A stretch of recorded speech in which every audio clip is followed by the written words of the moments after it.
Welcome to the show, What's Happening? This week we have electronics, more specifically, virtual reality. This week we have Vlad, co-designer of the game we'll be playing today known as Beat Saber, as well as the representative of the game, Women Gustavo. Thank you for allowing me to show off my game to you. Same here, as this will be a great chance to show off how beautiful virtual reality can be. That will happen, but as representative in the guys field, I'm going to be asking you some questions about some of your thoughts and just where you think virtual reality will be going, and inform the audience about some interesting things about past virtual reality, as well as all of us playing the virtual reality setup. Very well, that's fine. So why do you think this is such a big thing to invest in? Let's start with Gustavo. Well, being in the market we are in, competition is what drives us to be better, and the biggest thing in gaming right now, besides battle royales, is virtual reality.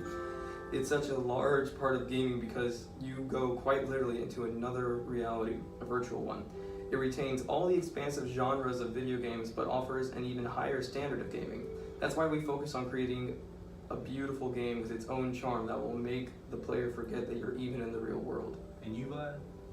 Well, all of that is true, but another part of virtual reality is the heat of the moment, which you'll see in our game. VR does make you forget that you are in another world, from fighting games to our game and even first-person shooting games that allow you to explore entirely different solar systems. That seems interesting. Now let's move on to the question.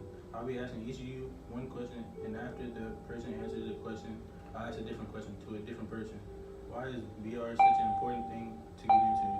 Well, it's not entirely important, and you can live without this stuff and nothing terrible has happened around it, but it's the sudden leaps and bounds that it's upgraded is notable. I remember when I was younger and I was playing on Nintendo's Virtual Boy and Sega's VR headset, I found it so fun and even more fun to work with virtual reality. I mean, we went from crappy resolution to almost realistic settings and scenarios. Following up on Gustavo's mention, on the past, in 1958, there were attempts at virtual reality in which you looked into something and looked around to see a different reality. But they were very heavy looking. Motion tracking was made in 1960. Of course, not nearly as good as today's, but still, even as far back as 1920, which was used for flight simulation. Now, Vlad, what do you think about the future of virtual reality? Well, besides not knowing what the side effects of virtual reality have today, it's really Eastern countries like South Korea and Japan that are really making use of this by having entire events in which you have to wear a headset, as well as technology looking into walking to explore an area instead of pressing a button on a controller. Right, now let's get into the actual fun part and put on the headset. No, you're supposed to like go around a map and collect things, but look, no, you don't actually move around. You can use your controller to move around by pressing. If you press. If you press. I can't see it. Let me press the button. If you press that button, Oh, that's creepy. no, but you use your thumbs. Grab it.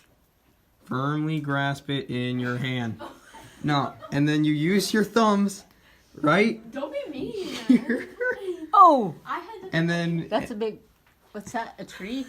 yes. Oh yeah, trees. If you aim here, if you press this button, you shoot out a grappling hook and you can grapple onto those trees. Okay.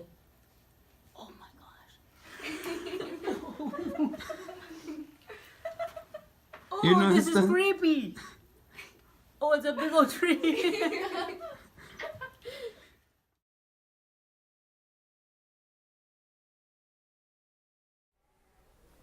So the components of virtual reality include a headset, cameras, motion controllers, and the actual console.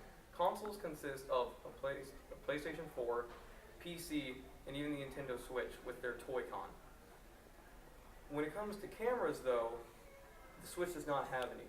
But with PlayStation 4, there's one camera, and even more extravagant, with PC, there's actually two cameras that'll be perched on the top of the corner of your room, and it allows full body tracking. Motion controllers, you got the PlayStation 1, which was actually developed about a decade before virtual reality came in. But then when it comes to the newer PC models, there's actually models that they're strapped onto your fingers, and so it allows you to move your hands and arms, and the computer will do the rest, allowing allowing almost an realistic experience.